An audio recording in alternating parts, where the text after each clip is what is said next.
Salut à tous, c'est Mika et on se retrouve une deuxième fois à l'hôpital européen de Marseille. Et on retourne sur le même plateau technique que la dernière fois, sauf que cette fois-ci, on va du côté de la cardiologie. On va y voir des interventions très intéressantes et impressionnantes. C'est parti. Donc là, on se retrouve dans une salle de cardio. Oui. Qu'est-ce qu'on va faire comme intervention? Cette dame a besoin d'une fermeture de FOP, fermeture de foramen ovale perméable. Le FOP, c'est une anomalie très fréquente, c'est l'anomalie congénitale la plus fréquente, ça touche 5% de la population. Et le plus souvent, ça ne crée pas de problème. Mais cette patiente, malheureusement pour elle, elle a fait un AVC, c'est-à-dire qu'il y a un caillot qui est passé du sang veineux vers le sang artériel à travers ce FOP et qui a occasionné une oblitération d'une artère cérébrale. Ouais. Donc c'est quelque chose de grave. Elle a eu un bilan exhaustif, n'a pas trouvé d'autres causes pour cet AVC. Donc on est allé chercher dans le cœur s'il n'y avait pas cette anomalie, et cette anomalie était présente. On a des critères très précis d'indication de fermeture, donc c'est les AVC cryptogéniques, ça veut dire qu'on a éliminé toutes les autres causes d'AVC, et les critères anatomiques sur le FOP, donc la présence d'un ASIA, ça veut dire un anévrisme du septum interauriculaire. C'est comme si le septum s'asseyait. Vous verrez tout à l'heure sur l'échographie, le septum est très mobile. Donc, le septum interauriculaire, c'est la paroi qui sépare l'oreillette droite de l'oreillette gauche. Ouais. Donc le sang veineux vers le sang et le sang artériel.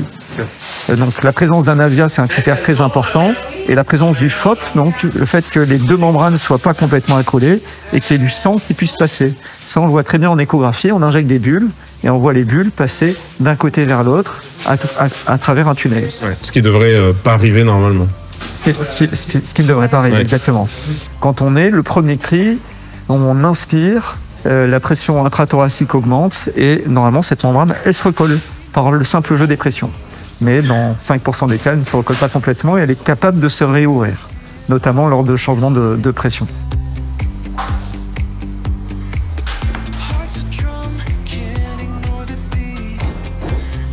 Ça t'embête de changer le découpage d'écran, s'il te plaît, et mettre pour qu'on ait l'écho? On voit que le septum protruse vers l'oreillette droite. Et on voit le tunnel qui est un peu long et un peu décollé. Ouais, on voit un petit passage de flux bleu, vous voyez? Ouais. Ouais. Parfois, quand ils sont sous anesthésie générale, on change le régime de pression et le shunt est un peu modifié. Souvent un peu diminué avec une pression positive intrathoracique. C'est une procédure qui se passe par voie veineuse, donc on va piquer la veine fémorale. On a une petite sonde d'échographie qui est en Bluetooth reliée aux écrans. On peut la relier à la grande dalle, mais on a mis l'autre appareil d'écho. Ah non, tu me l'as mis? Oh là là, on est bien. Merci. Ce sont des procédures qui peuvent être faites en ambulatoire. Nous, on est très prudents, les gardes une nuit pour contrôler l'échographie le lendemain. Dans les risques de la procédure, évidemment, il y a le saignement sur le point de ponction, mais qui est une veine, donc le saignement n'est pas très important. Ce qui nous embête plus, c'est que la paroi des oreillettes sont très fines et il peut y avoir un saignement autour du cœur. Donc on va beaucoup anticoaguler les patients et dès le début de la procédure. Donc on augmente un petit peu le risque de saignement. Mais on sait mieux gérer un saignement qu'un AVC, donc on préfère prendre ce risque-là. Alors, on le recherche après un AVC, on peut le rechercher aussi après un accident de décompression. D'accord. Ah oui, c'est vrai. Ça facilite grandement, malheureusement, les accidents de décompression. Donc, ça peut être une contre-indication à la pratique de la plongée. Oui. Il y a certains patients qui nous demandent de le fermer pour pouvoir replonger. C'est un peu borderline. Après, ça peut être à l'origine d'autres symptômes. On ne le ferme pas pour cette raison, mais souvent, on a des patients, quand on reprend l'interrogatoire, qui sont migraineux. Et ça diminue les migraines parce que ça peut être des microemboles, la migraine. L'autre chose, c'est les désaturations à l'effort ou les platypnées orthodéoxie. C'est quand on va se redresser d'un coup, changer une position, avoir un essoufflement brutal. Et c'est parce que d'un coup, il y a un shunt qui est important. Et ça peut être une indication également à fermer le FOP. Donc ces symptômes doivent nous faire rechercher le FOP. La recherche la plus fréquente, c'est quand même l'AVC. L'AVC, oui. Ouais. C'est l'indication qui a été la mieux étudiée. On a vraiment des très très belles études randomisées qui ont montré l'efficacité de la fermeture. J'imagine que la tolérance du patient aussi joue beaucoup dans l'indication à le traiter ou pas. Exactement. Faut qu'on prévienne quelque chose de grave parce que c'est un geste préventif pour qu'il y ait un intérêt, même si le risque de la procédure est très faible. Il persiste un petit risque, donc il faut qu'on ait quelque chose d'un peu sérieux à prévenir. Est-ce que c'est un intérêt, du coup, ces nouvelles salles, ce nouveau plateau technique et toute cette nouvelle salle, ce nouveau matériel dans ces procédures-là? qui est très bien pour nos patients, c'est qu'on a une telle qualité d'image et en plus on a le retour échographique sur nos dalles en face de nous et on peut faire de la fusion d'image. Donc les procédures, le temps de procédure a été réduit, les rayons également ont été grandement réduits. C'est-à-dire qu'on fait très peu de rayons pour cette procédure, on est quasiment que guidé par l'écho et nos nouvelles salles qui permettent d'avoir une qualité d'image avec beaucoup moins de rayons nous permettent de faire ces procédures chez les patients jeunes sans avoir d'arrière-pensée. C'est les patients qui vont avoir d'autres examens, on va superposer dans toute leur vie des examens ionisants et là vraiment on va leur apporter une dose extrêmement faible, comme une radio du thorax. Ok. Et ça se fait a priori sous anesthésie générale tout le temps? Non, on peut le faire sous anesthésie locale. Ouais. Moi je trouve qu'on est vraiment plus confortable sous anesthésie générale parce qu'il y a l'échographie transœsophagienne qui nous apporte un plus anatomique majeur. On peut le faire sous ETT, mais on n'est vraiment pas dans les mêmes conditions. Et vous ne faites pas l'écho si le patient est réveillé, c'est moi, je trouve difficile. Ouais. Les sondes sont énormes. C'est possible de le faire, mais très franchement, je n'aimerais pas le supporter. Ouais, je suis d'accord. J'ai pas envie de le faire. Je suis d'accord. Bon, là, du coup, la procédure va se faire sous anesthésie générale, hein, donc assez classique par rapport à ce qu'on a déjà vu. La patiente est intubée, elle respire avec le respi. Et comme l'a expliqué le cardiologue, ça va permettre de passer du coup une sonde, celle-ci, dans la bouche. Ça va permettre de passer cette sonde qui va du coup l'aider pour l'examen. Cette sonde, on le voit pas très bien, mais elle est quand même assez épaisse. Donc passer cette sonde quand on est réveillé, c'est pas le plus agréable, comme on l'a expliqué juste avant. Ah oui, alors ce que je vous expliquais, donc il y a 2 disques, un qui va être du côté gauche, il va y avoir le septum au milieu, et un qui sera du côté droit. Et cette prothèse, qui est donc en éthanol, a une grande capacité à se faire écraser et à revenir exactement à sa forme. Est-ce que les prothèses se dégradent avec le temps, sont moins efficaces ou... Non, elles vont être recouvertes par les cellules du cœur, par l'endothélium. Donc on ne sera plus en capacité même de les retirer au bout d'un certain temps. Et elles gardent leur capacité. Ce qui est développé actuellement, c'est des prothèses avec moins de métal parce qu'on fait beaucoup de procédures maintenant où on va aller à gauche, notamment pour les ablations, et on va devoir passer à travers. Passer à travers le métal, c'est un peu compliqué. Où on développe aussi des prothèses qui sont biorésorbables, en se disant une fois que ça a cicatrisé, on n'a plus besoin de rien. Ça serait bien de ne plus rien avoir. Alors c'est pas encore tout à fait avec le même niveau de preuve. Là, c'est des prothèses qu'on utilise depuis très longtemps. Okay. Donc on a vraiment un grand niveau de sécurité. Il y a un grand recul dessus. Il y a eu des millions de patients qui ont bénéficié de cette procédure. Donc on connaît vraiment son évolution avec beaucoup d'années de recul. On est vraiment en sécurité. L'échographie est vraiment très importante. On voit très très bien. Donc la prothèse, elle arrive sur le septum interauriculaire. On va libérer le 2e disque du côté OD. C'est en réalité hyper impressionnant. Parce qu'on ne se rend pas compte, mais on est dans le cœur et c'est une procédure qui est quand même... Et qui est finalement très simple.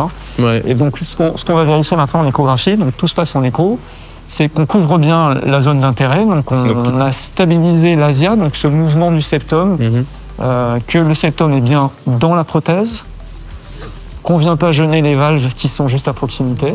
Donc là, on est d'accord que on ne gêne pas la valve mitrale, que l'on voit très bien. On voit bien la valve mitrale ici, on ne la gêne pas, on voit la valve aortique. On voit bien le septum à travers les 2 disques de la prothèse. On voit bien que les 2 disques sont accolés, ils viennent se rejoindre. Il reste un petit peu de septum en postérieur. Ici, on est très peu mobile. Donc je pense qu'on a suffisamment stabilisé l'asia. Enfin, on a stabilisé complètement l'asia. Donc là, on voit la valve aortique vue de face, comme un signe Mercedes. On voit toujours qu'elle est toujours sur le pas de vis, la prothèse. Donc vous verrez qu'à la fin, ça va disparaître, puis elle va un petit peu basculer. Donc la même chose en scopie, la prothèse est ici, montée sur un pas de vis. Donc là, l'échographie se tourne pour nous montrer le septum supérieur et inférieur. On voit qu'il reste un petit peu de septum mobile en inférieur. On va mobiliser la prothèse, vérifier qu'elle est bien stable. J'ai du mal à me rendre compte, mais avec les pressions qu'il y a du coup au niveau du cœur, de passer cette valve, de la positionner, c'est difficile. Enfin, Non, c'est une procédure qui est facile. Et c'est pour ça qu'elle marche bien aussi, qu'il y a peu de complications. C'est assez facile. Il n'y a pas trop de résistance. On sent très bien les mouvements. Il n'y a pas besoin de... On force jamais dans la procédure. Très très peu de rayons, par exemple, pour cette procédure. La patiente a pris l'équivalent d'une radio du thorax, donc c'est très bien pour elle. On est vraiment en sécurité parce qu'on a un niveau d'imagerie qui est très bon. Donc mieux on voit, plus on est en sécurité. On est dans la même disposition que ce qu'on était sur l'ancien bloc, sauf que les salles sont beaucoup plus grandes. La plus grande salle est 4 mètres carrés, plus grande que la plus petite qu'on avait. Donc c'est vraiment, voilà, on a vraiment gagné en place et en espace et en technologie. Parce que du coup, on a des écrans qui sont beaucoup plus grands, on a un espace de travail qui est beaucoup plus agréable pour les équipes et pour les médecins. Après, on a des nouvelles technologies qui se sont rajoutées que nous, on n'avait pas du tout. Les micros, les petites douches sonores qui permettent un plus grand confort et en salle d'interprétation et en salle interventionnelle. Donc on a gagné en aisance de ce côté-là et vraiment surtout en technologie. Après, on a changé de partenaire aussi, ce qui fait qu'on a d'autres rapports qui se créent avec la marque qui nous accompagne sur ce projet-là. Donc, c'est très, très, très chouette. C'est un gros projet. Mais ça oui.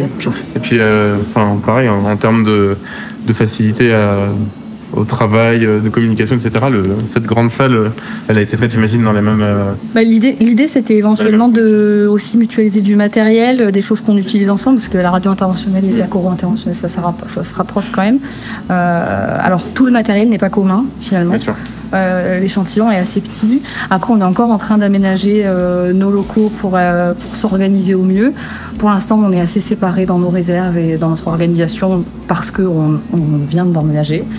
Mais à terme, l'idée, c'est de mutualiser et puis d'optimiser nos stocks aussi pour éviter le surstockage, pour éviter d'avoir plusieurs endroits avec le même matériel et puis de fonctionner ensemble, d'agrandir l'équipe et de fonctionner ensemble.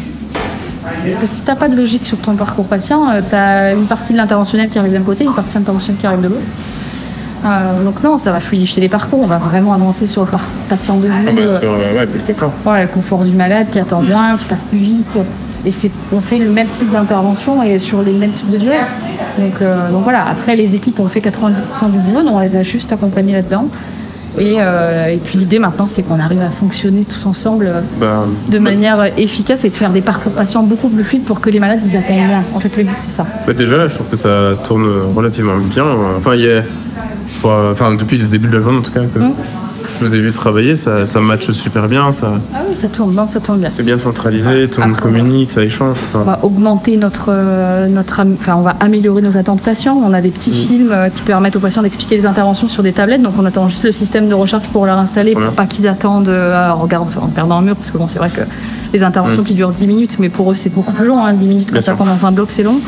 On essaye de fluidifier tout ça pour que ce soit moins long pour eux, plus confortable, qu'ils se sentent plus acteurs de leur prise en charge. On est vraiment dans cette démarche-là. Et c'était la démarche de ce bloc interventionnel, c'était de fluidifier le parcours total, des petites interventions interventionnelles comme ça, assez courtes, mais qui ont finalement une rotation assez importante et pour les paramèdes et pour la salle de réveil. Donc voilà, on essaye de rentrer là-dedans et de fignoler. On fignole maintenant. On fait une somme de nos travaux. Donc c'est cool.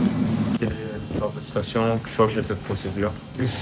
Alors c'est un patient qui a plus de 85 ans en fait, qui a un problème sur sa valve aortique, donc la valve à la sortie du cœur qui est rétrécie, chez qui donc on a entamé un bilan de prise en charge percutanée en vue d'un TAVI, et dans ce bilan on fait une coronarographie pour voir les artères du cœur et on est tombé sur une atteinte bitronculaire avec des sténoses sur l'IVA et sur la circonflexe qui était calcifiée. Donc on l'a programmé en angioplastie avec une aide par atérectomie pour essayer d'optimiser en fait les résultats de l'angioplastie, essayer d'enlever les calcifications pour avoir une bonne expansion des stents et un bon résultat au long cours. On va aussi s'aider pour cette procédure de l'imagerie endocoronaire type IVUS. Donc c'est une échographie endocoronaire, c'est une petite sonde d'échographie qu'on va descendre à l'intérieur de la lésion pour à la fois l'analyser, pour nous aider à choisir les tailles de prothèses et vérifier la bonne expansion des stents. Et l'avantage de cette technique d'imagerie endocoronaire, c'est que ça va nous permettre d'économiser de l'iode, vu que toutes les images sont faites en échographie et qu'on n'a pas besoin d'injecter de l'iode pour voir ce qu'on fait à ce niveau-là. Et du coup, oui, c'est une méthode là un peu particulière. Vous allez utiliser le rotablateur pour... Exactement, on pense a priori utiliser le rotablateur. On va confirmer avec l'imagerie endocoronaire que les plaques sont calcifiées et qu'il y a bien une atteinte. Et on a intérêt à le faire, effectivement, dans le plan, c'est le rotablateur. Donc là, on est dans l'artère. On voit que l'artère est saine à cet endroit-là. On voit en fait la lumière artérielle. Le premier rond noir, c'est la sonde qui est vraiment au centre de la croix. L'aspect un peu grisé, c'est la lumière artérielle, c'est le sang. Après, il y a la paroi artérielle qu'on voit avec les différentes tuniques. Okay. Et là, on va faire un retrait. On va partir de la distalité. On va avoir un retrait automatique sur la portion proximale. Donc en fait, on a une reconstitution longitudinale de l'artère. Ouais, c'est excellent. On voit, lui, c'est l'intelligence artificielle, donc lui détecte la sténose la plus serrée à ce niveau-là. Il nous donne en direct les calibres des diamètres des vaisseaux. Et après, nous, on peut revoir chaque zone. Voilà. Là, par exemple, c'est une zone qui est très très serrée. On voit l'arc calcique qui est quasiment complètement circonférentiel. Hein. Il est quasiment complet. Et si tu peux réafficher la mesure, on a une sténose qui là est mesurée un peu à grosso modo mais à 72%. Il faudrait retravailler, mais on a une sténose serrée sur l'hiver.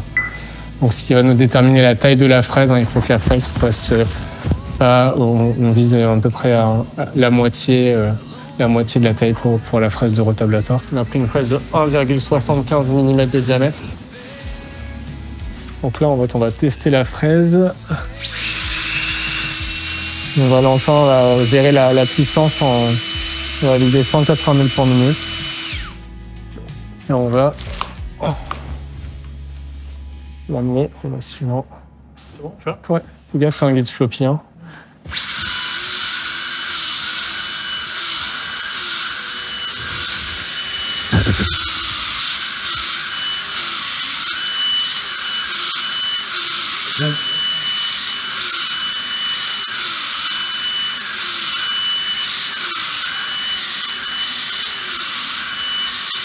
À 20 secondes. Donc là, le but, c'est d'aller en fait sur des petits mouvements, d'aller ce qu'on dit picorer la sténose. Donc, ça va progressivement la toucher pour abraser petit à petit le rétrécissement calcifié. On essaie de faire des temps de fraisage de maximum 30 secondes et après un temps de repos pour laisser justement le temps au flux sanguin de laver tous les débris. Donc on se guide à la fois du visuel, à la fois du son. On a la fraise qui va changer de bruit en fonction si elle ralentit, nous c'est des signes d'alerte. On a aussi des signes visuels sur le dispositif. Le principal risque du rotablator, c'est que la partie qui va permettre de fraiser, elle est sur la partie distale de l'olive. Et si on franchit trop rapidement la lésion sans avoir abrasé complètement les calcifications, le risque, c'est que la fraise est franchie, mais qu'on ne puisse pas la retirer parce qu'elle sera bloquée en distalité de la sténose. C'est pour ça qu'on va vraiment tout doucement picorer et franchir petit à petit sans stresser le rétrécissement. Et on voit que Pierre le fait doucement. On voit de temps en temps que la fraise ralentit. On a des flèches qui apparaissent.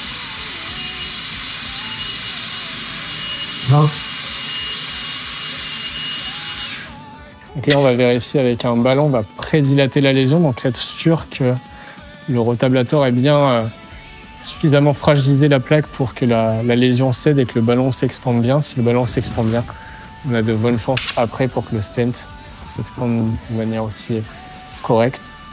La procédure s'est globalement bien placée. On a fait ce qu'on avait envisagé, donc c'était athérectomie sur les deux axes, l'idée par imagerie. On a limité la quantité d'iode. C'était un des objectifs en fait. Exactement. Le patient il va passer encore la nuit en surveillance et il repartira demain. Alors demain, après le projet chez lui, c'est déjà on va traiter donc sa coronaropathie. Donc on va mettre des médicaments qui fluidifient le sang, une bien anti-agrégation plaquettaire pour la cicatrisation du stent et pour éviter le risque d'infarctus. Contrôler tous les facteurs de risque cardiovasculaire qu'on a évoqués chez lui. Et l'étape d'après, ce sera de lui faire le TAVI, donc l'intervention de la valve, qu'on va différer dans 4 semaines à peu près, le temps que les artères cicatrisent. Ouais. Et une activité qui est très très vaste aussi, même de votre côté au final. Nous, c'est vrai qu'on arrive à balayer à peu près tout. On a une très bonne entente avec l'équipe de chirurgie vasculaire, donc on fait des procédures soit en commun, soit chirurgicales, soit percutanées en fonction des indications. Et puis on est juste à côté des radiologues, donc c'est vrai qu'on a pas mal d'échanges et c'est vrai que le plateau technique s'y prête, c'est-à-dire qu'on est au contact quasiment tous les jours et du coup on peut facilement discuter, échanger et échanger sur les malades de la meilleure option thérapeutique.